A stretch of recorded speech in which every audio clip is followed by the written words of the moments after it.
Hello students, in today's lecture we are going to learn about mechanical properties of solids. NCERT section 8.5.3 to 8.5.4. We will also solve an example 8.5. This is disclaimer. Learning objectives. By the end of this lecture, you will able to understand the concepts of bulk modulus and Poisson's ratio. So this is the index.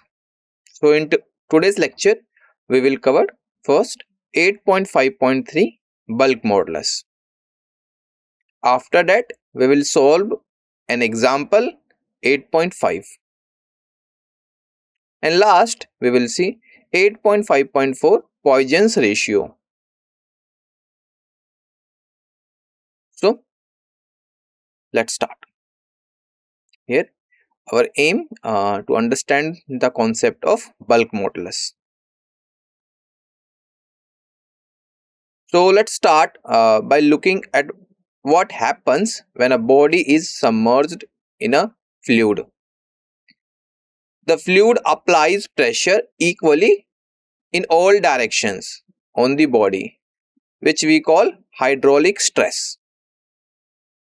This is the same as the hydraulic pressure acting on the object.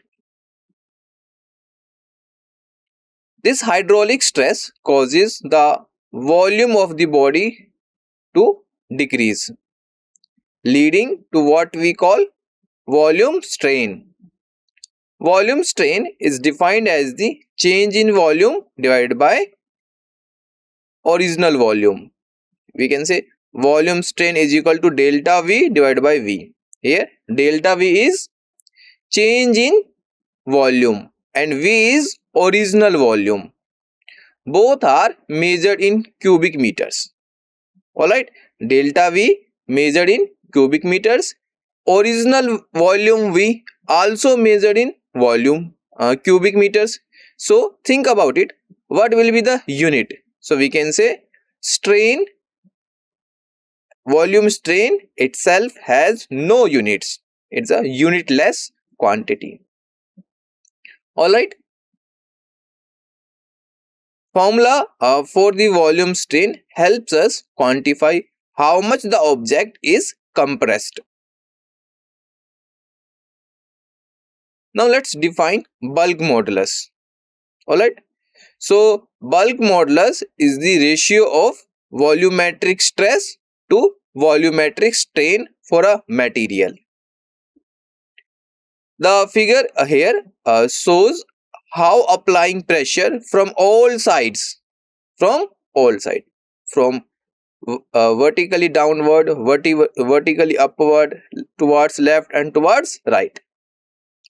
So how figure shows how applying pressure from all sides reduces the volume of an object. So bulk modulus tells us how much a material resists uniform compression. Materials with a high bulk modulus like metals don't compress easily. Yes or no? While those with a low bulk modulus like rubber compress more. So it depends on the material. I hope this is clear. So now mathematical formulation. The formula is B equal to minus P divided by delta V divided by V. And you know, P is the increase in pressure and delta V here, delta V is the change in volume and V is the original volume. Alright, so the term delta V divided by V is the volumetric strain. Yes or no? And P is the increase in pressure. So remember, pressure is measured in pascals and strain is a ratio, so it has no units. It's a unitless quantity. Here, the negative sign indicates the fact that with an increase in pressure, a decrease in volume occurs. So that is, if P is positive, if P is the positive, delta V is negative because the object is shrinking. So for a system that's in equilibrium, the value of the bulk modulus B always comes out positive. This is because the negative sign in the formula cancels out the negative change in the volume, giving us a positive value for B. This positive value tells us how resistant a material is to being compressed.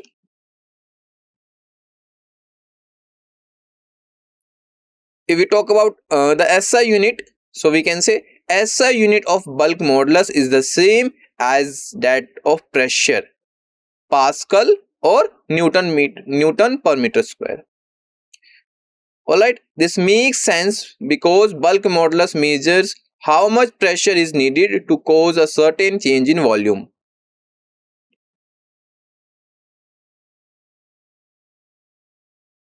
Now we will understand the concept of compressibility. So relationship between compressibility and bulk modulus. So here question arises, what is compressibility?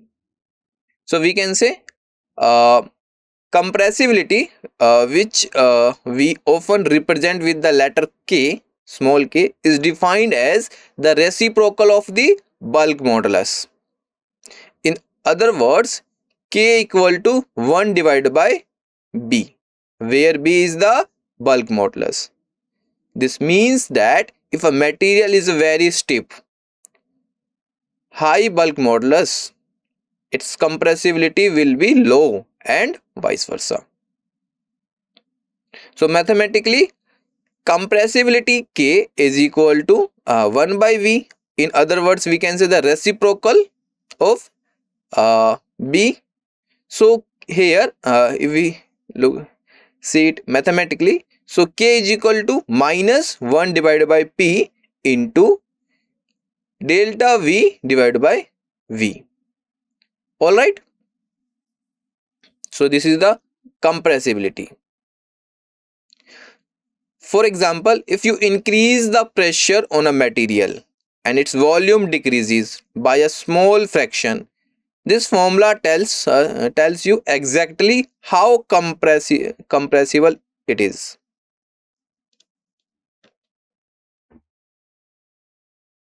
So we are continuing the concept of bulk modulus. So now let's look at the bulk moduli of the some common solids as shown in the table 8.3. Bulk modulus, represented by the letter B, measures how much pressure is needed to compress a material by a certain amount. So here is a table listing the bulk modulus values for several solids: aluminium, brass, copper, glass, iron, nickel, steel. Alright. So bulk modulus here for several solids measured in the units of 10 to the power of 9 newtons per meter squared, also called gigapascals. G, capital G or PA. Here capital G means giga and PA is the unit Pascal. Alright. For example, aluminium has a bulk modulus of 72, or we can say 72 into 10 raised to the power 9 Newton per meter square. Alright. And while nickel is much higher at 260, look at here, 260 nickel, this one. Alright. This means nickel is much more resistant to compression than aluminium. I hope this is clear. So material, liquids, water, ethanol, carbon disulfide, glycerin, mercury, and gases, air at STP, standard temperature pressure, and their numerical value of bulk modulus. So bulk modulus measured in the units of 10 raised to the power 9 Newton per meter square. So water has a bulk modulus of 2.2, while mercury is much higher at 25. For gases like air, the value is extremely low because of the order is 10 raised to the power minus 4. Alright. So let's analyze what is the table is showing us. First, notice that solids have much higher bulk moduli than liquids. This means solids are much less compressible. Next, liquids themselves have much higher bulk moduli than gases. This means liquids are much less compressible than gases like air. Now, uh, to understand the concept of bulk modulus, so let's start with solids. So solids are hard to compress, all right, because their atoms are tightly packed and strongly connected to each other. All right. So this is the arrangement of the particles in solid, liquids, and gases. So we can say uh, solids are tightly packed. All right, and comparatively liquid are less, and more comparatively gases are more less. So now let's look at liquids. Here, liquids can be compressed a bit more than solids because their molecules are still connected, but not as tightly. So in the figure, you can see that the particles in a liquid are close together but can move around each other. This is why liquids can change shape to fit their container. Gases are the easiest to compress because their molecules are loosely connected and far apart from each other. This is why gases can be squeezed into a much smaller volume.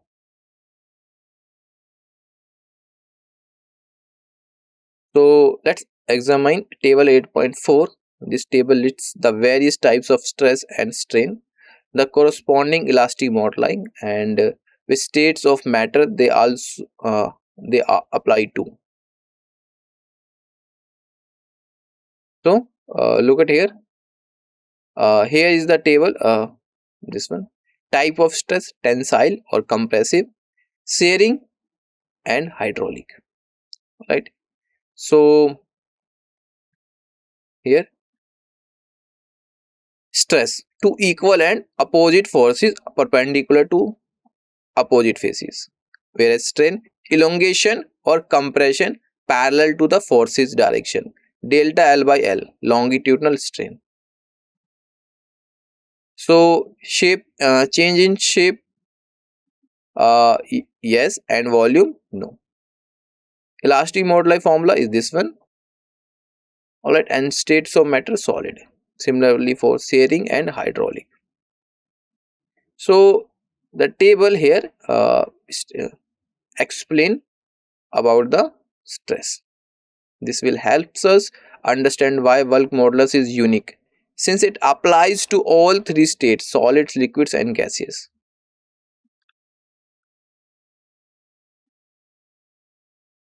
Example 8.5.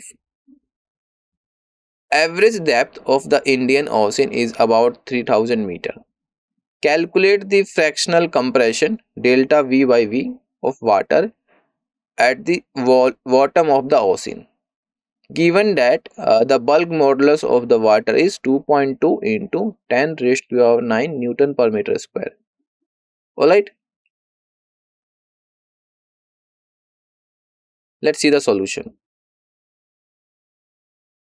So let's start by listing all the information given in the problem.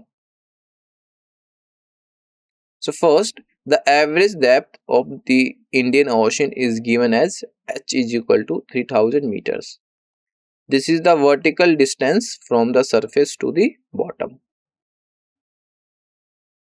Second, the bulk modulus of water is B equal to 2.2 into 10 raised to the power 9 Newton per meter square. Acceleration due to gravity G equal to 10 meter per second square. And density of water rho equal to 1000 kg per meter cube. Pressure at the depth of ocean is given by P equal to rho GH. And substituting the values, we get pressure is equal to 1000 kilogram per meter cube into 10 meter per second square into 3000 meter. So solving this, you will be get P equal to 3 into 10 raised to the power 7 Newton per meter square. Alright. Now let's recall the formula for bulk modulus. So B equal to minus P divided by delta V divided by V. Alright. So here we know P is the increase in pressure and delta V change in volume, V is original volume. And the negative sign shows that an increase in pressure causes a decrease in volume. So rearrange the formula to solve the fractional compression, which is delta V over V. So the absolute value of delta V over V equals pi equals to P divided by B. Alright. Now substitute the values and calculate. So the pressure at the bottom is calculated as depth times uh, density times gravity, and we have already found that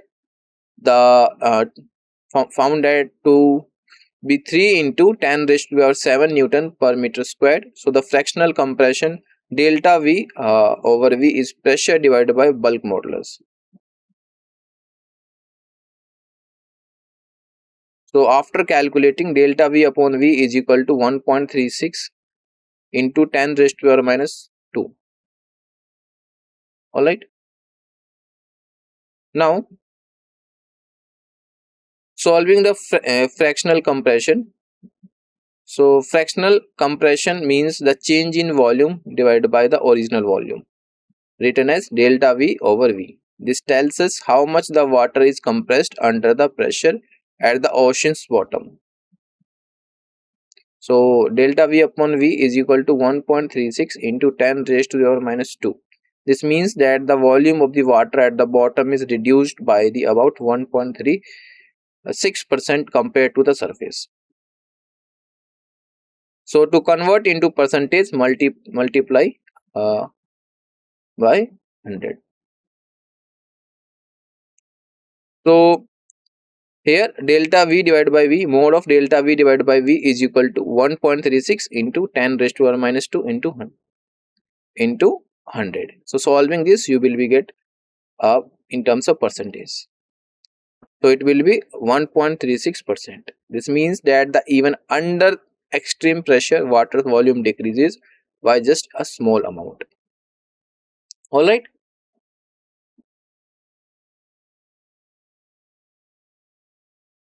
Now Poisson's ratio. So now let's define Poisson's ratio. It measures a material's tendency to deform in directions that are perpendicular to the direction of the applied force. For example, if you stretch a rubber, alright, if you stretch a rubber band, it not only gets longer but also becomes thinner. In simple terms, Poisson's ratio tells us how much a material narrows or widens when we stretch or compress it. Imagine pulling on a piece of clay As you pull, it gets longer but also thinner on the sides. According to physics, Poisson's ratio is defined as the ratio of transverse strain to the longitudinal strain. Alright, here longitudinal strain, or we can say axial strain. In other words, it's the amount of sideways lateral change divided by the amount of lengthwise longitudinal change. For example, if a rod stretches by 1% in length and narrows by 0.3% in width, the Poisson's ratio would be 0.3 divided by 1, which is 0.3. Now, let's start by defining lateral strain. So basically, lateral strain is the strain or deformation that happens perpendicular to the direction of the applied force. For example, if you pull on a rubber band, it gets longer, but it also gets thinner in the middle. This thinning is due to lateral strain. So lateral strain is defined as the ratio of the change in diameter of the wire delta D to the original diameter D. Alright, so lateral strain is equal to delta D divided by D. Both delta D and D are measured in meters. So the strain itself has no units. It's a pure number like 1, 2, 3, 4 without unit. Simpson-Poisson. So Simpson-Poisson discovered that within the elastic limit of material, the lateral strain is directly proportional to the longitudinal strain. This means that as you stretch a material more, it gets thinner at a predictable rate. Alright. Now, imagine a metal rod with an original diameter D, alright, and an original length L. When we stretch the rod, its length increases by an amount delta L and its diameter decreases by delta D. When you pull on something, it gets longer and thinner. Poisson's ratio is equal to lateral strain divided by longitudinal strain, and longitudinal strain is delta L by L. So Poisson's ratio is delta D divided by D and divided by delta L by L. So rearranging, you will get delta D divided by delta L into L by D. This form is useful if you know the absolute changes in the diameter and the length. Now, let's look at the definition. Poisson's ratio is the ratio of two strains, the lateral strain to the longitudinal strain. Yes or no?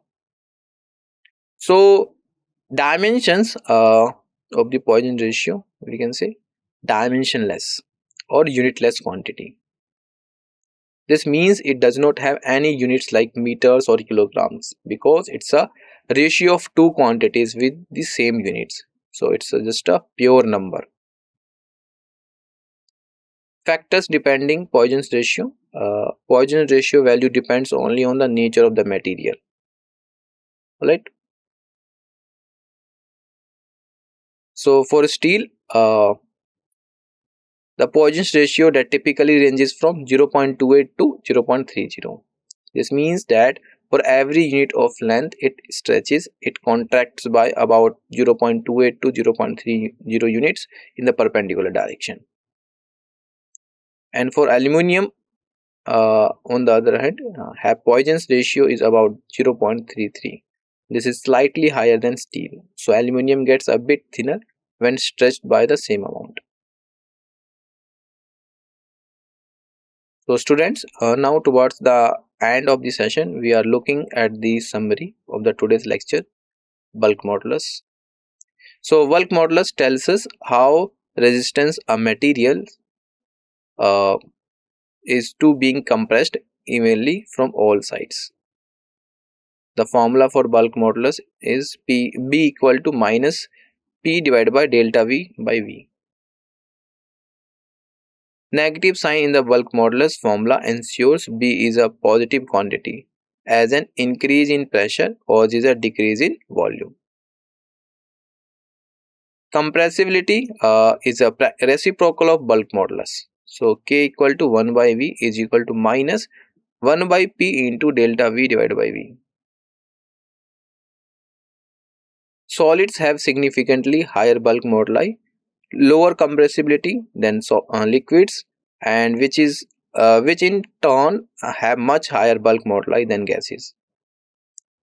Solids are hard to compress due to tightly packed atoms. Liquids are more compressible and gases are easiest to compress due to loosely connected far apart molecules. Bulk modulus is applicable to solids, liquids and gases, unlike Young's modulus and shear modulus, which apply only to solids. Lateral strain is the strain perpendicular to the applied force, defined as delta D divided by D, where delta D is the change in diameter and D is the original diameter. Poisson's ratio is the ratio of the magnitude of lateral strain to the corresponding longitudinal strain, expressed as a Poisson's ratio delta D divided by delta L by L, or we can say delta D divided by delta L into L by D. Remember that the Poisson's ratio is always dimensionless and has no units. Its value depends only on the material itself, not on the size or shape of the object. Now we have some practice questions. First, material undergoes a pressure increase of 5 into 10 raised to the power 6 Newton per meter square and experiences a volumetric strain of minus 0.002. Calculate its bulk modulus. Water has a bulk modulus of 2.2 into 10 raised to the power 9 Newton per meter square. If a volume of water experiences a pressure of 1 into 10 raised to the power 5 Newton per meter square, what is the fractional change in its volume? Why does the bulk modulus formula include a negative sign? Explain the physical significance. A cylindrical wire of length 50 cm and diameter 0.5 mm is stretched by 1 mm. If the change in diameter is 0.001 mm, calculate Poisson's ratio for the wire material. And last, a rope of an original length of 20 meters is stretched, resulting in a longitudinal strain of 0.0005. What is the change in the rope's length? Alright, so these are the practice questions and these are homework for you. Alright, thank you for your attention.